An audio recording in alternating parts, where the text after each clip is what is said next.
What's good, y'all? This is Mercer Millions. You tune into the Build Your Table podcast. Yeah, All yeah. right, yeah, we live. You good? Yeah. What's up, y'all? We are tuned in to another episode of the Build Your Table podcast, the podcast for the dreamers, the doers, and disruptors. So, if I have someone in the seat right next to me, they're probably all three, and this man is none of the less. He's so well equipped. I'm gonna read what he has going on. You know what I'm saying? But for anyone who does not know who Jamarro is an entrepreneur. He's a creative strategist, a cultural architect, a community builder. He has so much. First off, let's start by saying I didn't even know all the things he has, and I still don't know. But every time he talks, he tells me a little bit more about what he's done or is doing, and it's very encouraging and inspiring to one know him personally, be able to talk to him, but two just hear more about like his knowledge and his feedback. Because in this day and age, everybody just thinks that they know everything, or they record something, put on social media. Now they're that expert, right. But coming and talking from a true expert and not hearing it from you, but hearing it from other people in our community that I respect, like yo, Jamarro is really like that. Oh, yeah. I'm actually honored to have you here, bro. So thank you for joining, man. Thank you. Yeah. I needed to be here, man. Okay. I need to, knock my cobwebs off for my podcasting and my speaking, because I told myself I was going to do a lot more of this than I never do. Okay. But they come when they're supposed to come, so Absolutely. I'm glad I'm here. Thank you. So, for the people who don't know, please give a quick background of who Jamarro is. Oh man, like you said, Jamarro is a little bit of everything. Primarily an entrepreneur. I feel like I was sent here to help people. Like going on this entrepreneur journey, you go through a lot of self discovery. And in my self discovery moments, like with me and God, it's just like I'm here to help. I'm here to do. I'm here to be a servant. So I do that through the entrepreneurship because it's fun. I like the different activities, the challenges, the skills. So between helping people and helping people through my entrepreneurship, that's like my primary thing.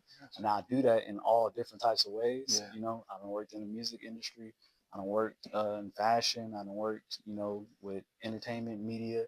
So as far as the medium, I pretty much is whatever I fall into, because I use all my same business practices for the different niches. So I kind of just land different places. But at the end of the day, I'm an entrepreneur, businessman, people, person, helper. That's pretty much me. Cool. So, being a community man, you would think a lot of people know a lot about you. What is something that people don't know about you that you would think that they should know or would want them to know? That's a hard question, because I'm very not secretive. I'm like to myself. Yeah. Well, people wouldn't know that I'm not a people person. I'm not a social person. I'm not an extrovert. Okay. I'm the exact opposite. I trained myself to do this because I know I needed to do it. But if it was up to me, I wouldn't talk to nobody. I wouldn't see nobody. I would be in the house. Like I'm super introvert and super antisocial. But I forced myself to be this social person because you gotta get out your comfort zone. Absolutely. To grow. Yeah. So let's go back to the basics, right? Who is Jamarro as a person? How long have you been an entrepreneur? When did you feel that entrepreneurial bone kind of itching to make a move? And then what was that thing where it's like, yo, you know what? I actually got something here that I can actually transition and make into some profit or some money. I started my first business in like high school, like selling candy. Okay. I think a lot of people that had that hustler spirit, did that. Selling candy, and like it was always somebody selling CDs, selling candy, selling T-shirts. You know what I'm saying? I was the candy guy. So that started from, I was just like, I just need bread, and I didn't want to ask my parents for no money. Like, because they would always give me shit like for asking for money, even though you know how your parents just give you a hard time. Like, man, look, I just need to get a resource without the hard time. So what do I need to do? So I just got straight to it, and it was cool because making money for me was like spiritual. Like when you got them dollars, like me and my homeboy we used to count up our money on the bus, like going home. And it was just like a euphoric rush. It was like we did the work. We went to Smart and Final. We got the candy. We asked our moms for however much money we need. Flipped it. Got it back to moms. That whole process, it was like addictive. You know what I'm saying? So from then, it was just like whatever I could sell, I'm gonna sell it. Whatever I can do, whatever resource I got that I can turn into a dollar sign, I'm gonna do it. So that went to high school to where we had our crew, like top notch. That was like our high school crew. And it's like every time we did something, people would want to do it. So it's like, why not do events? Why not do parties? So then we started doing parties all throughout Hollywood. a couple of the homies could rap. It's just like, okay, why not put them on the stages that we built through the parties? Yeah. Now the homies is rapping. You know what I'm saying? I got one homie by the name of Ab-Soul. You may have heard of him, maybe not. Got a crazy fan base, so when people see this, they're gonna be like, okay, so he connected with TDE. We had momentum, and it just kept branching off from there. So I never like wanted to be in the music industry or the entertainment industry, but my homies were entertaining. Yeah. You know what I'm saying? So I ended up being in the entertainment space. So and then it just grew from there. Okay. So before we get to that part, there's a difference between being a hustler and the difference between understanding that, this is a business. I got overhead, I got expenses, I have whatever else comes with that, the strategy of getting people to buy into what we have going on. Right. What was that thing that was like, this is the business model that I'm going to turn into making some profit? The business model is forever evolving. Okay. So I could just let you know about the latest business model. Okay. Because it's been several versions of this thing. Yeah. It's forever evolving. Okay. Because it evolves with me and my personality. Like I make my business to work for my personality. I used to try to change my personality to work for the business, but that's torture. Yeah. So now all my business works around the ease of me. So now the business is a funnel system. And the funnel system just starts by just grabbing people. So how do I grab people? Events. Yeah. I go to events and then I host events to get the biggest like net of people. And then when I bring people in, I got a net to cast them into different markets. Sometimes I bring people into the MLM aspect, the photography aspect, the travel aspect, the networking aspect, the business aspect. You know what I'm saying? Yeah. And then once I go there, then I follow them to be like people like you, because I know you the network marketer, you the businessman, the podcaster, the media guy. So everybody that fits in that category from the funnel. Yeah. Then I built relationships through building those relationships, and things blossom from there. Yeah. So to me, this is the master strategy. Because like tonight, real world, tonight we're going to a club. Yeah. I'm gonna shoot the club. Yeah. Not to shoot the club. I'm gonna shoot the club with my camera. Yeah. Photography. Yeah. I'm gonna shoot the club, and I'm networking with people. You know what I'm saying? So I shoot the guys or girls. They see the pictures. Like, how do I get the pictures? Yeah. DM me on Instagram. I'll send it right to you. Yeah. Yeah. Now I got that connect. Right. You know what I'm saying? Yeah. That girl might be a dancer. That guy might be an artist, a musician, and I just keep funneling them in and sending people where they need to be, building my network and building the business. And that's been working masterfully for me. Absolutely. So I want to talk about networking first, but I think I want to go backwards, right? Because we do have similar mindsets when it comes to the business. Like I tell people I'm a master middleman, right? Like you come to me, I do an intake, I see everything you need, and I'm not gonna shoot your content, but I know someone that will. I'm not gonna build your website, but I know someone that will. I'm not gonna do your digital ads and marketing, but in my agency, I'm able to work and have tangible hands to help you get what you need to do for the final product. How important is it for you to vet people out? Because we come from a community where everyone wants to be an entrepreneur, but no one even knows what that really means, right? So how do you vet people out to know, like, hey, if I make this connection for you, it's actually going to be beneficial for you, and you're not going to make me look like a fool either. It all starts with the conversation. I try to have a good conversation with somebody before I actually like work with them. And people will tell on themselves with their words, how they move. If they say they're gonna call you at a certain time, if they say they're gonna be, so I give people like little tests in the beginning. So like maybe I'll invite you to an event, but it's not my event, or it's not a big event, or it's not an event that I even know people at. I could like meet me at the event. Yeah. Let's say they show up 45 minutes late. Yeah. Let's say they don't call to let me know what's up. Let's say they get too drunk. You're not even making it into my space, because I'm gonna vibe with you. We're gonna, you know what I'm saying? But you're gonna show me who you are. Yeah. And that's gonna let me know, do I move forward with you or do I move back? Right. Real life example. We met like 2-3 times. It's been all good exchanges. You hit me to film your event. I filmed it. Everything was smooth. When you invited me to this, I'm like, of course. Yeah. Because the vetting process is just me getting to know you and seeing you out, and you want to represent yourself right. And you've been representing yourself right. So I'm like, let me move forward. And I just do like I'm either moving forward or moving backwards. Right. We appreciate that. Well, first, I appreciate that, because I'm not gonna lie. The first couple of conversations we had, I was like, man, like we tapped in here. Like we talked about a couple of different things that have nothing to do with entrepreneurship, but just relatability. Yeah. So, to the art of networking, what are some of the strategies that you use to network?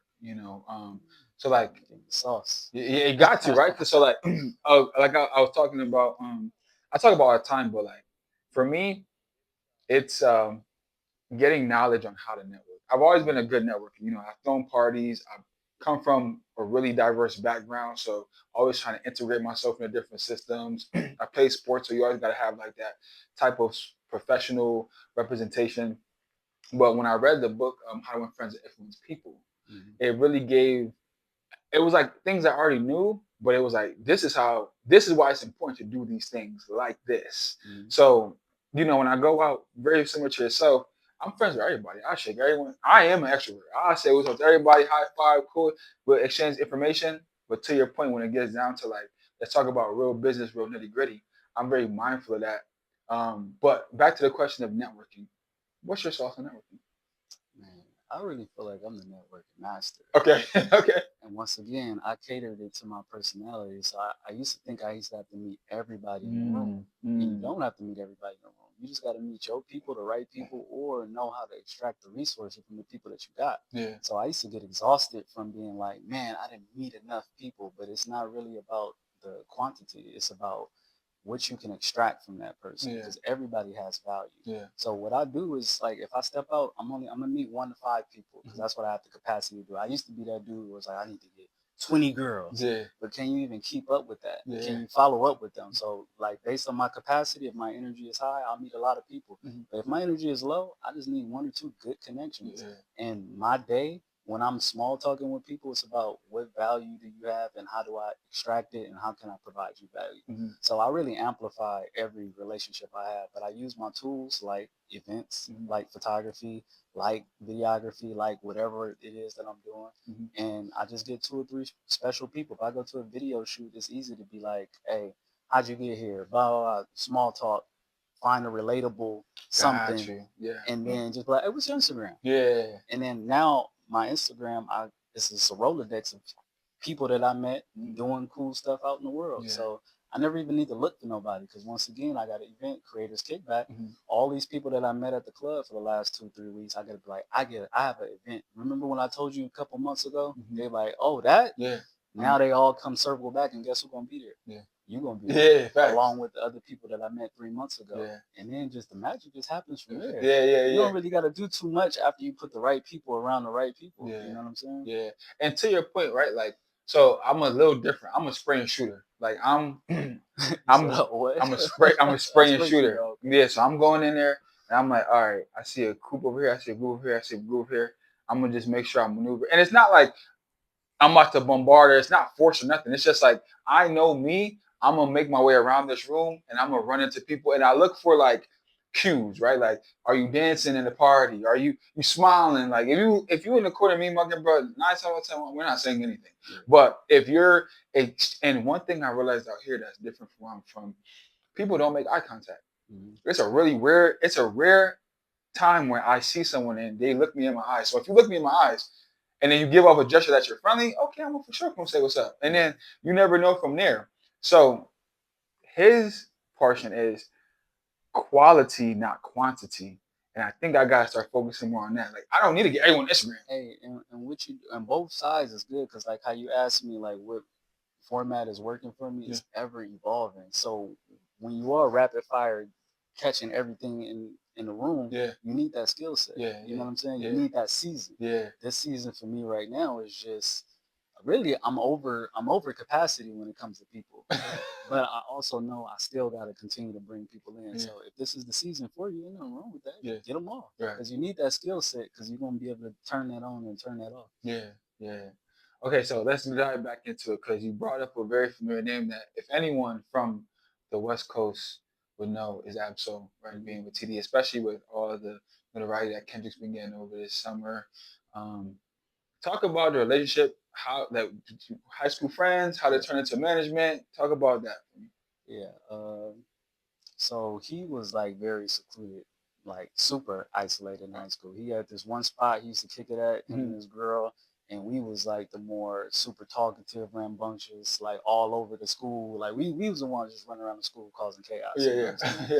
But some people in our group knew that he rapped, so they was like, "Hey, we need to bring him in because he rap." You know what I'm saying? Because he dope. You know what I'm saying? So And then the other dudes from our group started rapping with him, and then it started building from there. So now he's from the squad. He's top notch. You know what I'm saying?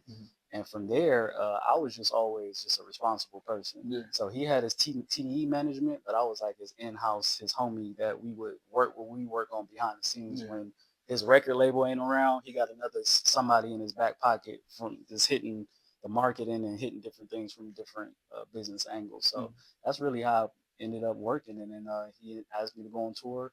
I would end up going on 2 tours with him, just learning the business and helping out, being valuable. You know, that's actually why I picked up the camera, you know, to shoot him on tour. So I'm like, let me continue to get my valuable assets to the team. And that's why I ended up being a photographer. So it was just that, you know, I brought my skill sets to the table. He was a famous rapper going on tour, connected to TDs and Kendrick and all of these people. And we just always brought our assets together to, you know, put together some wins. Absolutely. What is something that you learned as a music manager that you take?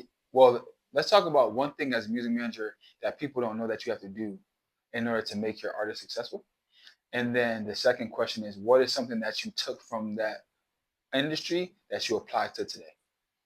So what is something I need to do to help make my artist successful? Yeah.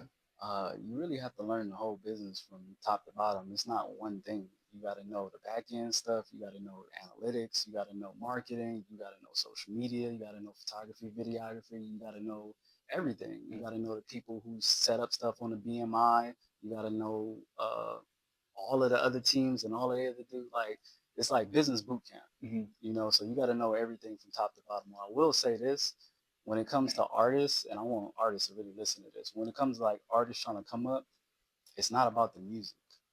Like, you can be dope. There's so many dope artists out here, but it's like, what else do you have to offer? Like Russell.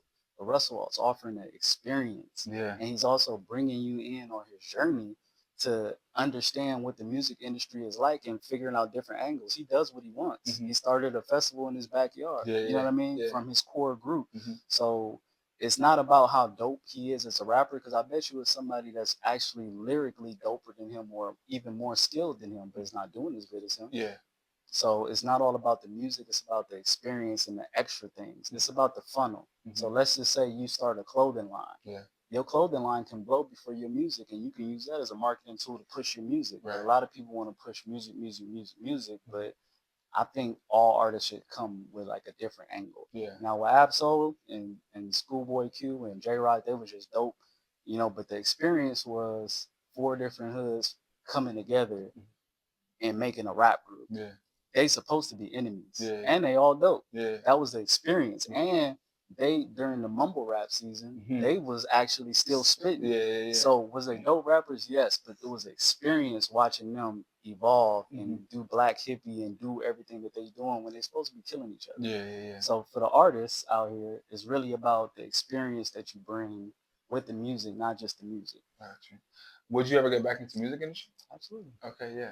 It's nothing I won't do. Okay. Like, as far as business, I mean, ethically. Yeah. But like, I'm open to. It's about who I connect with. Because if you started rapping tomorrow and we vibing and it makes sense and the business is easy and it fits my personality, why not? Yeah. I don't have nothing against the music industry. I never even wanted to be in the music industry. I had no interest in that. But the homies was dope. So yeah. What is one key thing that in the industry felt like a loss at the time, but actually has become a blessing? That's a great question. Me separating from the music industry was the greatest blessing. Yeah. Because I was investing a lot into the group. And I never had a moment to invest in myself. I was always for the people, but at some point in life, you got to be selfish. You got to take care of you. And I didn't see that. I was moving blindly because I'm the homie. Everybody was doing good. So it's just like, God gonna take care of me. I'm good. Nah, you have to stop and have some selfish moments and take care of yourself. So me separating from the industry showed me the value of taking care of myself. Because then I stopped investing in the group and started investing in myself. My dividends hit a little different. You know what I'm saying? And I didn't even know I could do what I could do because my vision was always do it with the homies. You know what I mean? And then I did it for myself and I went to the Army. So I had 4 years of isolation. Wow. Just me. And it bared a lot of fruit. Okay. Can we talk about the Army? Because we just unraveling a bunch. That's one thing I did not know about. So you served in the Army for 4 years? Mm-hmm. Okay, what was that? Like, what was that experience? Like going from a whole creative entertainment and then boom, boot camp. What was that like? Yeah, a lot of people was just like, I could not see you in the Army. Like everybody was like that. Yeah. I couldn't see myself in the Army. What made you decide to do it? I was like, I need to go back to school. Okay. I need to get my skill sets because all my skill sets were catered to entertainment. So I'm like, I need to just get good at something so I can start making some different money. But I already had debt from my previous degree. So I'm like, well, I really want to compound that debt. Yeah. And I'm like, damn, how can I go to school for free? Yeah. And I'm like, where are the free options at? You know what I'm saying? Yeah. And then during this time, it was like some floods in Texas or something. It was like state of emergency. It was something crazy that was going on in Texas. And at that point, I was like, man, I want to go out there and help. So I was looking at like National Guard. I'm like, oh, I get to go help people still and get free school and have a job and learn. So I'm like, let me try to do that. And then looking into it, the difference between active duty and just going like on the weekends is you still deploy. Yeah. So if you go part-time, you still got to probably go to Korea somewhere. And I'm like, man, if I'm might end up deploying anyway, I might as well just go full-time. You know, so boom, that's what got me to it. And I was just like, it's also just a big shift, life change, get out of my comfort zone. That's always been a rule of mine. And that was way out of my comfort zone. So I just looked at the pros. I was free school, fitness, always learning, and I get 3, 4, 5 years to reevaluate. Yeah. And also, I wanted a family. That was actually a big thing. Yeah. The music industry wasn't giving me any type of returns that was like something I could build a family on. Some money here, some money there, some opportunities, some cool people, but that wasn't nothing I could build a family off of. Yeah. Army or military, you know, benefits, pension, community. So that's where my mind was at. And that's why I was like, okay, let's make the transition. Hey, that's so just hearing more about that speaks so much more about your character too. Like Tia said, you really come in like real like if you just observe you as a person, you're real militant, real like you know, like when I first met you, I'm like, I couldn't read you because you wasn't even readable. Like you wasn't talking, you were just here, and then someone would say something, you'll answer, but it'd be like really to the point, you know? So yeah. What's obviously there's a bunch of things I think you could take from the military. And first and foremost, thank you for serving. Yeah, absolutely. But coming out of the military, what are some of those aspects that you actually took from the military to apply to your business?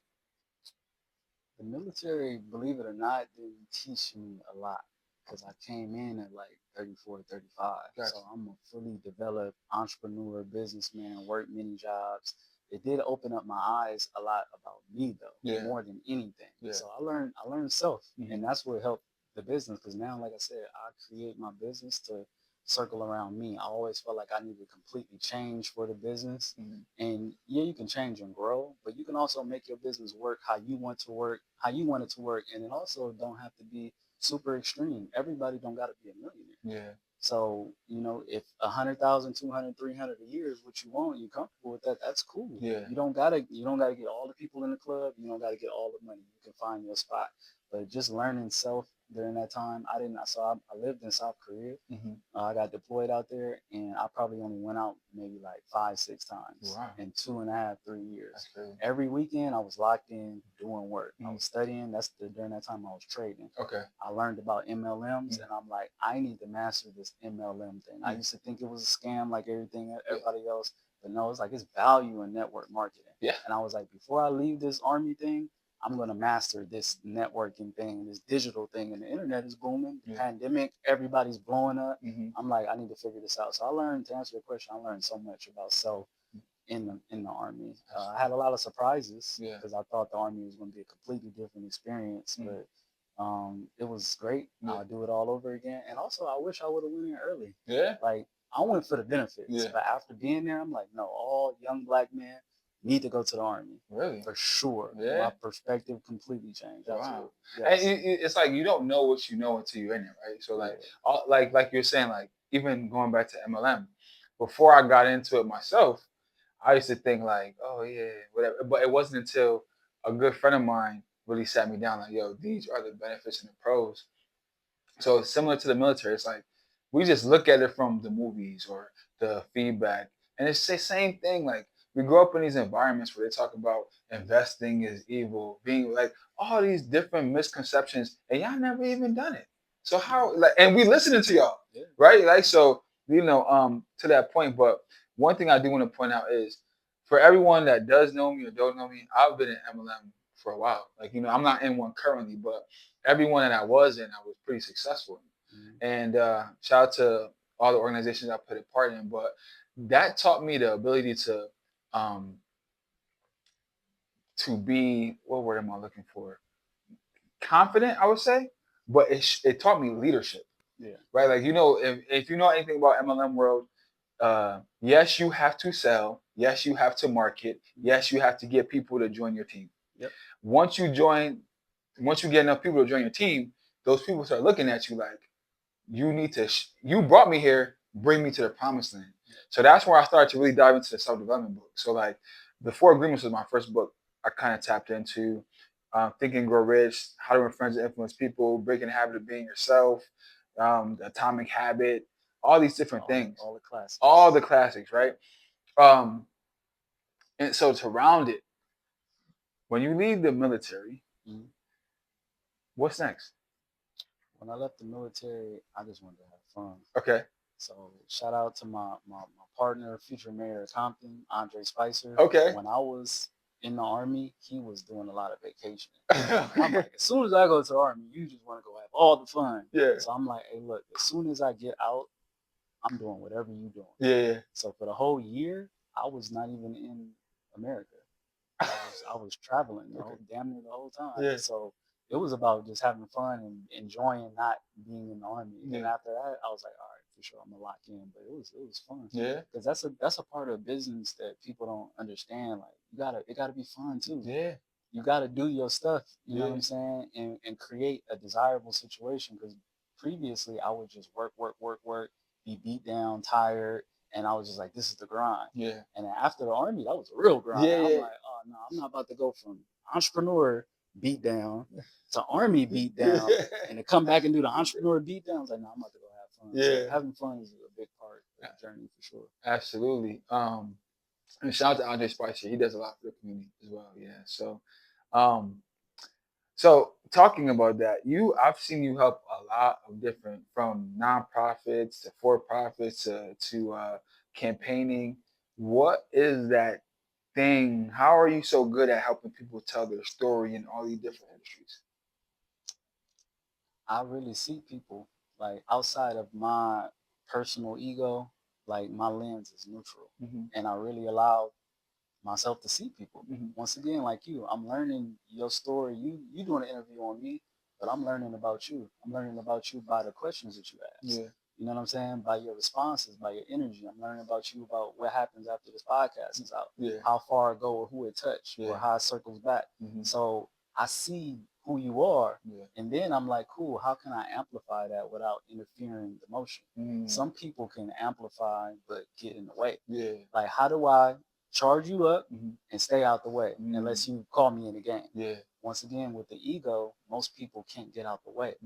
Most people can't give you ideas and be like, let it go blossom. They feel like they need to be a part of it. Absolutely. They need to attach themselves. I don't need to attach myself to nothing. It's lit in so many different ways. Let me just help get you lit. Like the science is simple. Like I said earlier, people is the currency. I don't chase money or income. I develop good relationships and money just comes. I don't think about money. I think about building solid relationships with solid people, and the fruit from that is always money. So I see you. I see what you're doing. How can I bring an angle in to bring value? And if you're already making money and doing good things in the world, and I bring you value and you don't have to put out no resource for it, you have no choice but to win. Right. And even if you don't give me anything directly, with your cup runneth over, I'm gonna get some of that leftover. Because they're gonna be like, oh yeah, you cool with Trail, he did blah blah blah blah. Let's do it. It's free. Yeah. So I got my back end win. Yeah. You know what I mean? Yeah. So if you just invest in people genuinely, like you always get what you need to get out the situation. Just don't be in the way. Right. You know what I mean? Let me ask, man, because some people think I'm crazy for having the same mindset you're talking about. It's like like I told you, I've been doing this for a long time, but really having an LLC, putting out work and helping people since like 2015. Never really charged a dollar. It was just all for the goodness of the community and helping us all thrive. Where did that mindset come from, bro? Like, were you born with it? Is it like a family thing? Is it like your environment thing? How did you have the mindset to be like, yo, it's not about the money, it's about the people? And as life kick your ass, how do you still keep that mindset to the day? Man, when I was in the army, bro, I was like really depressed because I was chasing money, and since I didn't have a number amount, I felt like I was a failed person. I felt like I was a failed entrepreneur, and it was just $1 million. Yeah. Because I'm looking at like influencers and people getting it cracking during the pandemic. I'm like, this person's 22, I'm 32. They making millions, I'm not. I've been doing this for 5, 10, 15 years. Why am I not at the 7-figure mark? And then I'm like, dude, having super dark times and dark spaces and not feeling accomplished as a man and being beat down in the army, because that's tough too. Yeah. It's like, why am I chasing money? And then I do my self-evaluation. I'm like, I'm rich. Yeah. Because I've had some rich experiences. I've had stuff that no other people can't do. I was in the studios with Kendrick making Good Kid, Mad City. Yeah. Now, to some people that might not be much, but I'm a hip hop head. That's my friend, and that's iconic hip hop. I'm like, this is a rich experience. So yeah, I've been developed that more, and I'm like, let me just once again invest in people and get the value. It's not about the dollar sign; it's about the value. Right. So it's like, as long as I'm getting the exchange of value, I'm happy. And then money always comes behind that. But everybody can't understand that kind. This ain't for everybody. Sure. Because also I lose a lot of money. I turn down a lot of money. But once again, this mission ain't a money mission. It's a people mission. Right. And through that people mission, I'm able to get everything I need to get. So can I be richer right now if I'm maybe more cutthroat, maybe charge people more, not doing discounts, being less rigid with my, my finances? I for sure can have more money. Yeah. But what's your level of peace of mind? Yeah. What's your level of spiritual connection to what you're doing? You know what I mean? So I balance all of that stuff out, and financially I'm good. Yeah. And I really take that as a sign from God. And I'm actually glad we're having this conversation, because it's something I don't really take too much. I look at it as like a sign of God, because God be taking care of me as long as I take care of myself and take care of my people. And then the numbers keep going up. Every time I look up, it's better. So I'm like, cool, God done looked out for me. Now let me go look out for the world. And it's just that cycle. I really don't even think about money. I just set a goal, and I always hit the goal faster than what I thought I was gonna hit. And I'd be like, thank you, God. And I'll be like, cool, now I'm indebted to God. Let me go do some God work. And the cycle continues. And I just want to say, bro, like, I know I told it to you before, after, but I'm extremely grateful for you helping me out for the Build Your Table podcast, because like, to put together something in a community that I'm not from, and to think that I have the mind to execute at this level, and then as it's getting close to the day, I'm starting having these doubts and stuff like, man, I ain't gonna have someone help me with this and that, and whatever the case may be, I'm still pushing through. And for you, like, it's like you showed up and I was like, damn, Superman has arrived. Like, for real, like, because for me, content is king. Like, the way that this is going to be looked at, the way that the rest of my content and so on and so forth is important. So you took like such a piece of my stress off, that I was able to communicate, perform, be what I was supposed to be for that event in that time to those people. And I was just so, and still immensely grateful. Like, that content is going to come out beautiful. You know what I saw? I saw myself in you. Wow. So I'm like, we doing the same thing. Yeah. And I remember y'all was talking about donations, and somebody on the panel, and it was so valuable. Somebody on the panel was like, don't be afraid to just ask. Like, ask everybody. And I've never asked for donations, but at some point I will. And I will need it, because I am building a nonprofit through the Creators Kickback. And so at that moment, I donated. So I told you, look, this is real life. Like, it was a certain fee that I was charging at the event, and then I was just so moved by the event, I gave the donation. But then I was like, what would be even? And I was like, it was $20. But then I was just like, nah, that ain't enough. I was gonna charge you like $200-300 for that. I'm like, That's the donation. Yes. You know what I'm saying? Yeah. So I'm like, I was moved by what y'all was talking about. Yeah. It was a moment. I moved with God. You know what I'm saying? God gave me the sign. They talking about donate. Yeah. I got extra funds to donate that he blessed me with, and I got the time and energy. Yeah. So I was just like, boom. Yeah. And I wanted you to have that energy. Man. And do what you were supposed to do with it, because I knew it was gonna come back anyway. Yeah. Because it could have been $1 exchange. You could have gave me the 300, and we could have never been close from there. Yeah. But that's not value to me. Yeah, I could do something with that 300, but this is the real value. Absolutely. Yeah, bro. Like, not only did it put a battery in my back for the event, but just even moving forward with like the next one coming up, and just like I was like, bro, like just a point of reflection. I was so in bliss and awe after I'm like, yo, look how beautifully came together. We had the right amount of people, had the right flow of conversation, was in and out. Shout out to CMS Wellness, shout out to London. Shout out to CMS for sure. And it was just such it's a feeling that you can't really describe. It's just you just gotta feel that. And in that moment, I was like, yo, like I said it on the panel, but it's like I be having moments where my ancestors, God, whoever is up there looking down on me, I just feel them looking down like, yeah, bro, you doing that. Yeah, keep doing that. Yeah. And I was like, it was calling me to my purpose. But yes, the space and life, but you playing that part was so huge, man, that I just can't tell you enough how like grateful I am. Yeah, if I got the capacity to help, like I said, I'm gonna help, but also learn that I can't overexert myself, you know, and I also gotta have my selfish moments. So if I'm available to do it, I'm a super pour into the people I can pour into, because I'm definitely always gonna go in my back cave and have my me spaces. But if I got the energy to do it, I just try to give people my all. Like, why not? Absolutely. So I want to talk, because you just kind of hinted towards, but you want to start a nonprofit with the Creators Kickback. Yeah. Please tell me a little bit more about that. Like, how did the Creators Kickback come to be? What's the purpose around it? And what are you ultimately trying to achieve?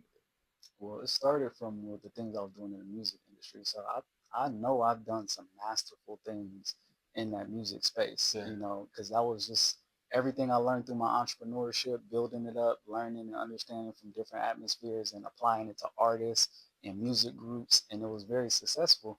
So I'm like, I did a mixer, and basically I'm just like, I'm calling all DJs, all artists, all poets, all engineers, and we're going to do this mixer.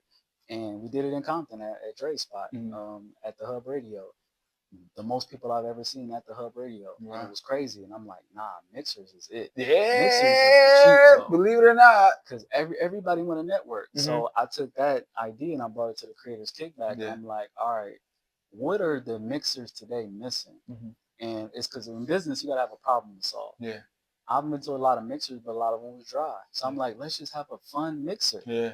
You know what I'm saying? And then the name, like Creator Kickback, it had a ring to it. And in our age group, 30 to 35 to 40, the kickbacks was always lit. Yeah. So going into the business aspect of it, our target market is people around my age, like 30 to 40 brackets. So they're going to hear a kickback. It's going to be nostalgic. Yeah. So it had a ring to it. I have a partner, you know, Skyra, who's uber creative, video guy, photo guy, visionary. He does all the things, like everything he does, he puts like the art into it, you know. So I got the creator, and I'm like, let's just build it. You know, we could have did a for-profit business, but I'm like, let's just do a nonprofit, because it's about doing for people in the community. Yeah. So it just all rolled in together. Side note, I got a phone with like my $1 million ideas. So my clips stay loaded. Yeah. So when I meet the right people like Skyra, you know what I'm saying, I'm like, this project makes sense for him. Let's build it. Yeah. So talking a little bit more about that, because I've yet to go to one. I'm going to the next one. You want to drop the date? Yeah. All right. Don't drop the date, because it might date this. Okay. But for the Creators Kickback, you're looking for, what is the melting pot? Like, what's the vibe? Like, who's supposed to be there? Who's supposed to know about this? And what is it supposed to do for them? I kind of hate that question. Okay. But I only hate it because it's about the niche. Okay. And as business people, we know we got to niche everything. Yeah, you know, unfortunately, yeah. So it's really for everybody, because it's a good vibe, good time, good people, good energy. So if you're a 9 to 5 person and you do corporate stuff, it's okay for you to come to the creators kickback. Yeah. You know what I'm saying? But as far as the target market, it's for artists, creators, creatives, producers, filmmakers, painters, like anybody that's doing anything in the creative field, or even teachers, because teachers are creative and create, you know what I'm saying, too. So basically anybody who is in a creative field and feels like they need to network, or they got like a missing piece to their puzzle. Yeah. Because what we want to do is connect not that you're just a podcaster, but the podcasters with the personalities. Yeah. And we want to connect the photographers with the models, and the filmmakers with the independent film, events. You know what I mean? So we want all the people to come together and have a good time and just expand from there. And for me personally, it's a double thing too, because I meet so many people all the time, and it's hard for me to connect with people one-on-one all the time. So let me just bring all my people into a space. Absolutely. And then once again, the magic will happen. Yeah, for sure. And I was even about to think, like, I know, like, it's really unfortunate that we have to put ourselves in box, because we're just innovative, visionary people. Like, I'm talking about you and I. Like, we think of, you got clips, I got clips too. Like, I'm just like, man, I want to do this. And it's like, society will tell you that you have to be good at one thing. So, like, if anyone looks at me as a podcaster, great. Because once you see that I have all these, people might just look at you as a photographer, videographer. But then they get to peel some of those layers and they realize, bro, it's a lot in there, And so where I'm at now is like, bro, whatever you think I am, that's what I am. Yeah, whatever. And I'll show you through other avenues if it's meant for you to be shown that, right? So when you think about Jamarro and the legacy that you want to leave behind, because, bro, like, I always, like, when I talk to my clients, I always talk about, like, their why, right? It's like, your why has to be bigger than anything else, because when you wake up and you don't want to do shit, that's going to get you to do it. And that's always going to keep you true to what you're supposed to be doing, because your why is not going to allow you to pick up something that you're not good at and just think that that's your thing. Yeah. But one of the practices I give is, like, when you're no longer here and you have a room full of people at your funeral, and they're all up there talking about who you are and what you brought to the world, that's your legacy. What is Jamarro's legacy? Fantastic question, by the way. This is the best podcast experience because you asked some great questions. The fact that I came and accomplished the mission was making everybody better and everything better. Every space that I came to, things just got better. Life can be hard. For most, it is hard. When Jamarro came into the space, it was a little bit easier. A lot of bit easier. Yeah. Really, but, That's a bar. But again, bro, just going back to the experiences that I've had with you, you can feel that though. Like, there's something key that you said that I actually might have to take from you, is like, amplify and stay out the way. Like, you don't have to. And one thing for me as being like a business consultant, I have these issues where I'm like, do I just give you that connection without getting a finder's fee? Right? Or do I just do it out of the graces because I know that putting you two together, something immense is going to happen from it. But to your point, it's like, yo, just do it. And some way, somehow, it's going to overflow into you. Maybe they'll circle you back in on the back end. Maybe they'll connect you with someone or whatever the case may be. If I could say something about that, please. From all the books and the business, they're going to tell you to get that finder's fee. Get that coin, get that dollar. Yeah. For sure. Yeah. But everything is seasonal. Yeah. Some seasons get every finder's fee moving. Yeah. But when I feel like I am overly blessed and I can afford to give away an opportunity or some money or not care about what comes from it, if my cup is overflowing, then the blessings is going out. Yeah. But it's also going to be grind season. I'm like, look, I'm trying to get to a number. The number's not there. I'm cracking down. This is the season. Hey, I need every dollar moving. Yeah. And it's good to have both, because if you too much of one way, you're not going to survive out here. Absolutely. You know what I'm saying? Yeah. It's good. For me, my success came from being fluid. Yeah. And also it's based off of personality types. Yeah. If I feel like you're another person that will be sending out the blessings, cool. If you're a person that I don't want to work with, but I know I need the money, I could tax you. Yeah. And I'm going to give you the service and you're going to be happy with it. But I'm going to charge you more just because I don't like you. But that's what we can do as entrepreneurs. We have that option. Yeah. You know what I mean? Yeah. So I exercise both sides of the coin. Okay. So for me, not even for the guests or the audience that's going to tap in, but for me, please tell people all the services that you provide. So when they listen to this, they'll know what to keep in mind when they hear this. Gotcha. So right now I'm pushing photography hard. Yeah. I truly love. I love shooting. That's like therapy for me. So it's art, it's therapy, and I can get paid for it. So awesome. I'm also a travel agent, specifically booking cruises. I can book everything, but cruises I'm trying to niche down to make this travel thing easier for me. So I'm going to specialize in cruises. Okay. I'm back trading now. Okay. So if you want to learn how to trade, if you want to be in that space of being around entrepreneurs in the financial industry, I'm doing that too. I'm also in a business with legal services. Okay. You know, so people who need legal help, I can help with that. I do small business consultations, but to a select few people. I feel like we really got a vibe because I can't work with people who's gonna make my life harder. Yeah. So even if you pay me and you're making my life harder, I don't got time for that. Yeah. So I do help, I do consultations, I do mentorship. I have a men's group as well. Okay. And that's something I really don't promote. I'm not saying what? I didn't tell you about that? Hell no. Okay, I gotta let you know about the men's group. But the men's group is just for the fellas to come and just have a free open space to develop and exchange resources. It's not, you know, not nothing crazy, but it is going to evolve into something bigger for sure eventually. Yeah. But that's pretty much it for now. Okay. So wrapping up, we have a couple build your table questions. Okay.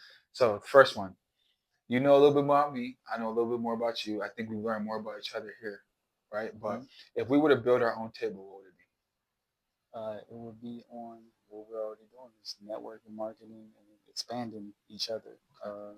It would just be us combining forces because I already got my team in my network. You already got your team in your network, and it's already happening. Yeah. But helping amplify each other. I'm big on the compatibility. So even though you're a cool person, to work with somebody, people got their ways about working, and sometimes that can be conflictual. Yeah. You know, just because you like a person is cool, don't mean it's always gonna work. But like I told you, it's about compatibility. You know what I'm saying? And when we come together and figure everything out, you know, I'll just let it naturally blossom. But the core of it is gonna be helping people. Yeah. It's gonna be building, expanding. But the specifics, because the specific of it could be just a podcast. Yeah. The specific of it could be events and what we're doing with Creative Escape. Like we're doing so many things. Yeah. So just business expansion in general. And we building the table. Yeah. It was already built. Yeah. For real. Who would you like to see on this show? I'm gonna say my partner Skyra. Okay. For sure. Skyra, you heard this. I'm for sure, yeah. I'm gonna plug him first every time. Okay. For sure. And for the dreamer, the doer, the disruptor, who is maybe 10 steps behind you, who's like they got the worst news today. They're like, man, I'm about to cancel this whole thing, but they have it. They just don't have the confidence within themselves. Yeah. What would be a leaving piece of information that you would leave them to push through and wake up tomorrow and have a better day? I'll just think about the worst case scenario if you quit. So if you gain some momentum, like for me, I'll just give you a real life example. If I stopped it all, I would have to do the thing that I hated the most. Was going to a 9-to-5 job, and that's the only option. Yeah. I'm working at 9-to-5 jobs, knowing that I can leave and it's still terrible. Yeah. And knowing that I got a plan B, plan C, but some people are at 9-to-5 jobs and don't even have a plan B. Right. To me, that's torture. Yeah. So I'm like, the entrepreneur grind, the hardships, the dealing with people that's gonna snake you, just being out in the world and learning, or going back to a job where people can talk to you like whatever, they don't care about you, you're just a number, they can get rid of you. Yeah. I'm like, that's the worst evil. So I'm gonna take this route of being an entrepreneur, and I'm gonna take everything that comes with it, because that was just a part of the game. So if you 10 steps behind and you're doing bad, it's another type of bad. Do you want to deal with that bad or choose your bad? Yeah. Because it's gonna be bad either way. Right, you know what I'm saying? Yeah. That's just universal law. Nothing is gonna be pretty all the time. Right. You know, so just choose your bad. Absolutely. And with that, y'all, another phenomenal guest. Please follow. Let them know where they can follow you, please. You can follow me everywhere at Mercer Millions on all social media platforms. Even if I'm not on it, still search Mercer Millions. I probably got a page on there. That's marketing. Yeah. I make a page for everything. Yeah. So even if I'm not on it, I'm on it. Yeah. And please, y'all, tap in with him. Again, just talking from personal experience, y'all. This is not a sales tactic, no marketing. just I'm trying to sell y'all something. just a light when he comes in, and a value add. And like he was saying, like he comes in, he does his job, he doesn't overcrowd, he comes and he goes about his business. And I've seen him do that in multiple occasions, not just for me, but for other people who have spoken very highly about you, like I said. So it's an honor to have you in this seat on this show, and I appreciate you, man. Appreciate you, brother. Yes, sir. This was dope.